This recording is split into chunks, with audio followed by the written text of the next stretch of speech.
तेरा? बल्लू। बल्लू।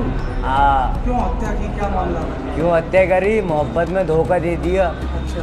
और धोखे देने की सजा एक ही है, सिर्फ मौत।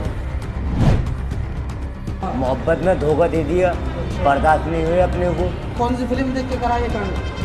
बल्लू। संजय दत्त फैन हूँ, संजय दत्त का सर में। मेरा का इनकाउंटर कोई होगा तो एक मर्डर करा है मैंने, तो 10 मर्डर कोई करे। जब 10 मर्डर करूँगा तो मेरा भी इनकाउंटर हो जाएगा, खत्म बात। इसे इंसानी भेष वाला शैतान बोल लीजिए या फिर खूंखार दरिंदा, लेकिन जो भी कहेंगे कम होगा। इसने हैवानियत भरा काम किया है, लेकिन ना चेहरे पर खौफ, ना अपने गुनाहों पर पछतावा। बल्लू। बल्लू। हाँ। क्यों हत्या की, क्या मामला है? क्यों हत्या करी? मोहब्बत में धोखा दे दिया अच्छा। और धोखे देने की सजा एक ही है, सिर्फ